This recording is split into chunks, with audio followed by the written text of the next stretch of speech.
엄마의 간절함이 통했다. 자식 성공 기도 명당 3곳. 여기선 정말 이루어졌습니다. 누군가는 말했습니다. 세상에서 가장 간절한 기도는 자식을 위한 어머니의 기도다. 그 말이 과장이 아니라는 걸 저는 오랫동안 듣고 또 겪으며 알게 되었습니다. 자식이 넘어질 때마다 마음속이 찢어질 듯한 고통을 느끼는 분들이 있습니다. 밤마다 자식 걱정으로 뜬 눈으로 밤을 지새우는 어머니들이 있고, 밥 한 끼 제대로 삼키지 못한 채 기도문을 손에 쥐고 조용히 절터를 오르는 부모들이 있습니다.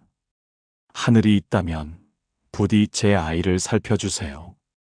그렇게 조용히 속삭이며 산길을 걷고 절마당에 무릎을 꿇는 분들.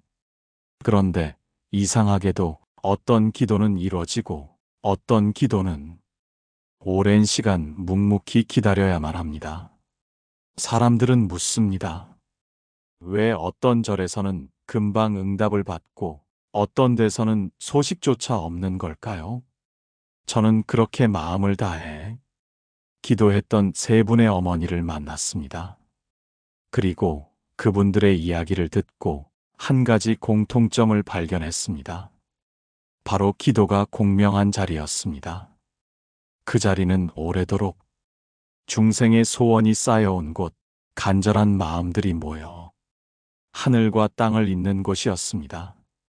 오늘 이 시간 제가 전해드릴 이야기는 그저 유명한 절의 소개가 아닙니다. 정말 기도하고 돌아간 다음 아이의 인생이 달라진 이야기입니다.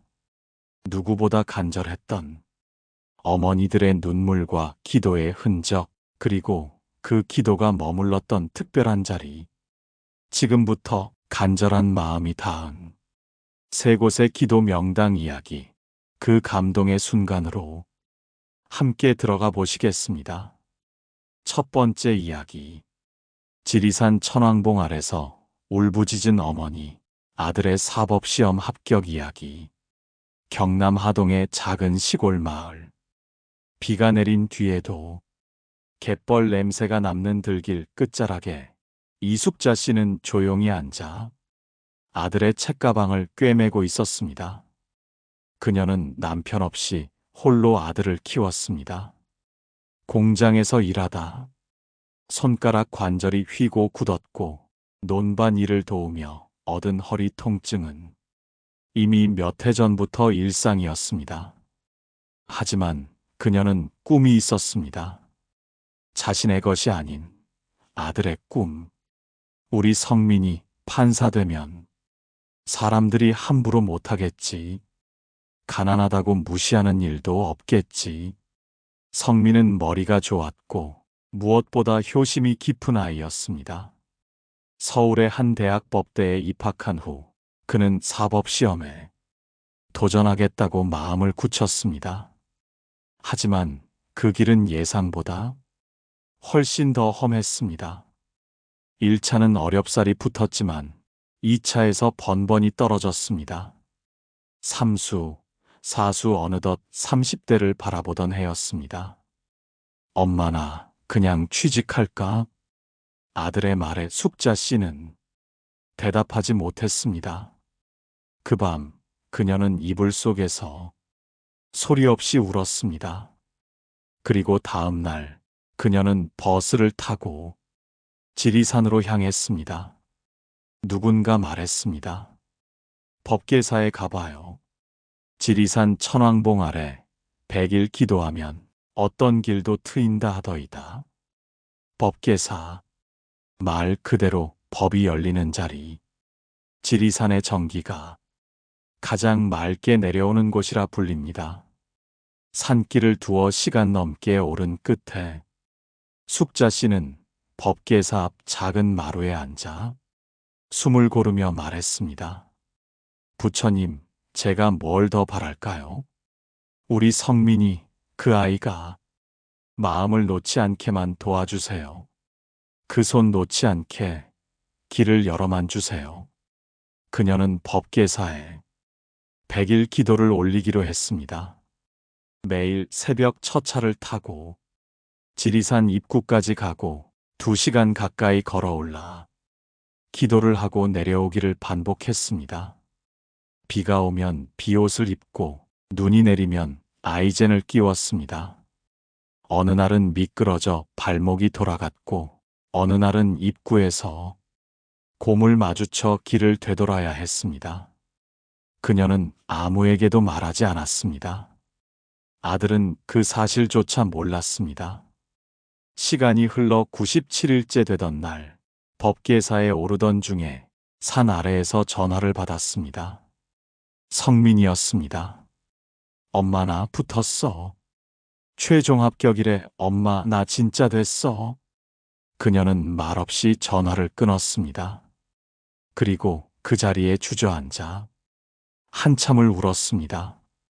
그날 그녀는 처음으로 법계사 관음전 안에 무릎을 꿇고 말했습니다. 감사합니다. 이제야 숨을 쉽니다. 며칠 뒤 성민은 어머니의 무릎 앞에 앉아 물었습니다. 엄마 나 왜 이번엔 붙은 걸까? 그녀는 말없이 아들의 손을 잡고 말했습니다.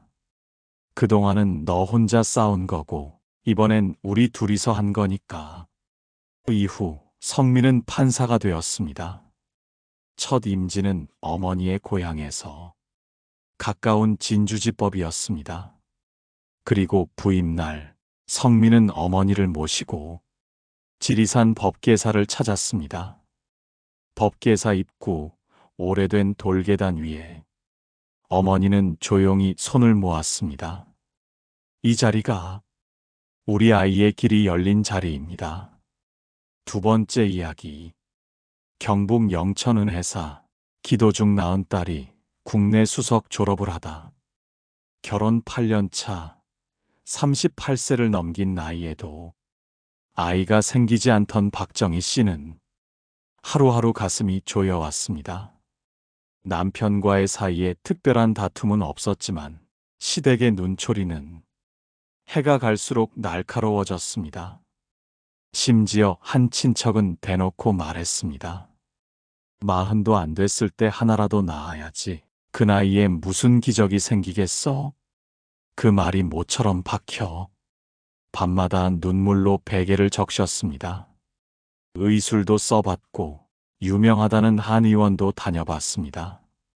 하지만 번번이 희망은 무너졌고 결국 부부는 조용히 입을 다물게 되었습니다. 그러던 어느 날 남편이 무심히 신문을 넘기다 말했습니다. 영천은혜사, 여긴 누가 기도하면 아이를 얻는다더라. 그 말이 마음에 남아 며칠을 고민하던 끝에 정희 씨는 배낭 하나 둘러매고 경북 영천으로 향했습니다.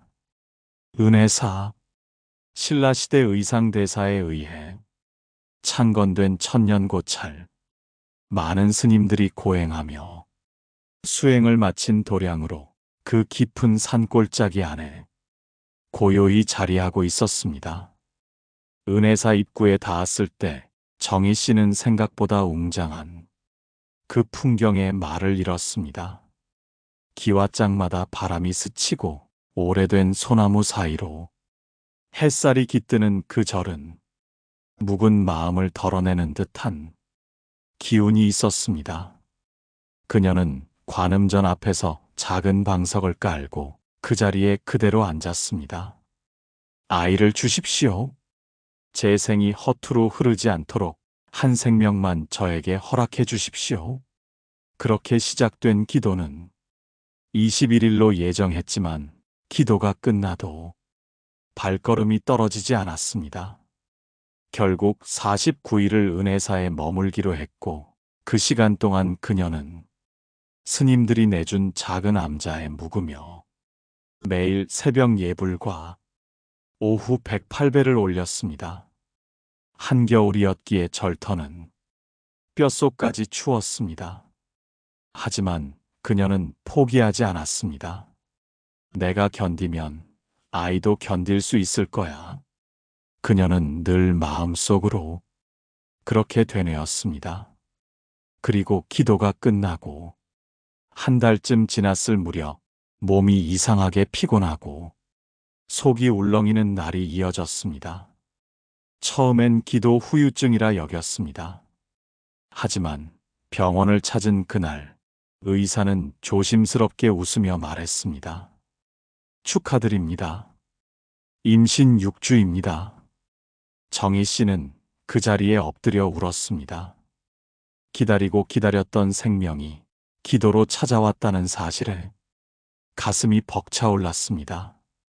태어날 아기의 태명은 은별, 은혜사의 별이란 뜻이었습니다. 하지만 아이는 태어난 뒤 약한 몸으로 인해 잦은 병치레와 천식으로 병원에 자주 실려가야 했습니다. 특히 초등학교 시절에는 체육 수업도 참여하지 못할 만큼 유약한 몸을 안고 살아야 했습니다. 성적도 늘 중하위권. 얘가 과연 제대로 잘할 수 있을까? 정희 씨의 가슴은 또다시 무거워졌습니다. 그러던 중 그녀는 다시 은혜사를 찾았습니다. 이번엔 아이의 인생이 건강하게 자라길 바라며 49일 기도를 올렸습니다. 그때 그녀는 새벽마다 산길을 올라 절마당에서 맨발로 참배했고 매일 3번 108배를 했습니다. 비 오는 날은 비를 맞으며 바람 부는 날은 두건 하나로 몸을 가린 채 오직 아이의 평안을 빌었습니다. 기도를 마치고 돌아온 지 몇 달 후 은별이는 갑자기 집중력이 눈에 띄게 향상되었고 학교에서 가장 두려워하던 수학에서 전교 1등을 찍게 되었습니다. 그 후로 성적은 쭉쭉 올랐고 서울대에 수석으로 입학한 뒤 졸업식 날 전국 수석 졸업자 명단에 이름을 올렸습니다. 그 순간 정희 씨는 생각했습니다. 나는 아이를 키운 것이 아니라 아이에게 기도의 길을 열어준 것뿐이야. 졸업식이 끝나고 은별은 엄마의 손을 잡고 은혜사를 다시 찾았습니다. 기와지붕 위로 내려앉는 햇살 속에 엄마는 조용히 합장한 채 말했습니다. 이 계단 하나하나가 내가 내 이름을 부르며 기도했던 자리야. 그리고 지금 너는 그 기도의 응답이야. 세 번째 이야기. 강화도 보문사. 기도한 다음 날 연락 온 기회. 서울 양천구의 작은 반지하. 문가엔 수북이 쌓인 고지서와 낡은 청구서들이 바람에 나풀거리고 있었습니다. 이면숙 씨는 오늘도 전기세 고지서를 두 손으로 꼭 쥔 채 서랍 깊숙이 넣어두었습니다. 그녀는 아들에게 차마 이런 사정을 털어놓을 수 없었습니다. 아들 민호는 3년 전 작은 쇼핑몰 사업을 시작했지만 팬데믹의 여파와 경기 침체로 인해 점점 수렁에 빠져들었습니다. 처음에는 운이 없었어라며 넘겼지만 2년을 버티는 동안 쌓인 빚은 1억을 훌쩍 넘었고 그나마 같이 했던 친구들마저 등을 돌려 지금은 혼자 외롭게 버티고 있는 형국이었습니다. 민호는 자주 말했습니다. 엄마, 나 이제 진짜 모르겠어. 죽고 싶다는 말이 뭔지 알 것 같아. 연숙 씨는 그런 말을 들을 때마다 가슴이 찢어졌습니다. 내가 뭐라도 해봐야지. 그러다 문득 머릿속을 스친 곳이 있었습니다. 젊은 시절 강화도로 소풍을 갔을 때 어느 절에서 노승이 말하던 한마디. 낙가산 보문사에 한번 기도해 보시게. 그곳 관세음 보살은 사람의 한숨에도 귀를 여시니까. 그 말이 희미한 기억 속에서 깨어났습니다. 연숙 씨는 아무에게도 알리지 않은 채 지하철과 버스를 갈아타며 강화도로 향했습니다. 보문사, 강화도의 낙가산, 그 정상에 지어진 천년 고찰. 수많은 계단을 오르자 멀리 바다가 내려다 보이고 거대한 관세음 보살상이 손을 모은 채 중생을 바라보고 있었습니다. 그 자리에 선 순간 연숙 씨는 그만 눈물이 쏟아졌습니다. 묻지도 따지지도 않고 울었습니다. 기도를 시작한 첫날 밤 그녀는 산자락 끝이 작은 민박에서 차가운 이불을 덮고 아들의 이름을 수없이 불렀습니다. 민호야, 제발 살아만 있어다오. 그녀는 3일 기도를 계획했지만 그만 마음이 놓이지 않아 7일로 늘렸고 결국 2주간을 강화도에 머물며 매일 새벽 낙가산을 오르고 관음전 앞에서 108배를 드렸습니다. 기도가 끝나던 마지막 날 연숙 씨는 관세음 보살 앞에서 마지막 인사를 올렸습니다. 저는 이제 집으로 갑니다. 하지만 부디 제 아이의 길을 막지 말아 주십시오. 그 아이의 목숨만이라도 지켜주십시오. 그리고 다음 날 아침 오랜만에 집에 돌아와 겨우 막 잠이 들려는 순간 전화벨이 울렸습니다. 아들이었습니다. 엄마, 나 지금 울어야 할지 웃어야 할지 모르겠어. 작년에 만났던 투자자 있지? 그쪽에서 갑자기 연락이 왔어. 사업을 다시 해보자고. 자금도 준비됐대. 연숙 씨는 말없이 눈을 감았습니다. 기도한 날 돌아오던 그 길이 어쩌면 하늘과 땅이 닿았던 길이었다는 걸 그제야 실감했습니다. 며칠 뒤 민호는 엄마에게 말했습니다. 엄마, 나 다시 시작해 볼게. 그런데 엄마 요즘 어디 다녀오셨어? 연숙 씨는 아들의 손을 꼭 잡고 대답했습니다. 어디긴 너 있는 하늘에 다녀왔지. 관세음 보살이 계신 그 하늘에. 그날 이후 민호의 사업은 조금씩 제자리를 찾아갔고 투자자와의 협업은 생각보다 큰 성공으로 이어졌습니다. 2년 후 그는 강화도에 작은 기와집을 지어 보문제라는 이름을 붙였습니다. 엄마가 기도했던 그 산을 바라보는 집이었습니다. 그는 말했습니다. 내 인생이 바뀐 건 엄마가 내 대신 절에 간 그날부터였어. 새 어머니의 기도, 그 간절한 마음은 결국 길을 만들고 사람을 살리고 운명을 바꾸었습니다. 어떤 이들은 말합니다. 기도한다고 뭐가 바뀌겠어? 하지만 정작 인생이 가장 어두운 때, 정답이 없는 그 순간에 우리는 마음이 이끄는 곳으로 발걸음을 옮기곤 합니다. 누군가는 절로, 누군가는 산으로, 누군가는 하늘을 향해 두 손을 모읍니다. 그곳에서 무언가를 바라기보다는 나 자신을 다 내려놓는 일, 그것이 기도의 본질이 아닐까요? 지리산의 바람도, 영천의 계단도, 강화도 낙가산의 묵은 돌길도 결국은 우리 마음의 길을 닦는 자리였습니다. 기도 명당은 단지 영험한 자리가 아니라 간절한 마음이 머물며 공명을 이루는 공간입니다. 부처님께서는 법구경에서 이렇게 말씀하셨습니다. 진심으로 기도하고 정진하는 자는 마침내 바람도 돕고 하늘도 손을 내민다. 그 믿음을 안고 걸어온 어머니들처럼 우리도 삶이 힘들고 앞이 보이지 않을 때 어디론가 조용히 나아가 스스로의 마음과 다시 마주해야 합니다. 그것이 절이든 산이든 혹은 고요한 내 방 한 구석이든 마음이 머무는 그 자리가 곧 명당입니다. 부디 여러분의 자식이 지금 어디서 어떤 길을 걷고 있든 그 길이 막히고 어두울 때 여러분의 기도가 빛이 되어 다시 그 길을 밝힐 수 있기를 바랍니다. 그리고 그 기도가 지금 이 순간 시작되기를 진심으로 응원합니다.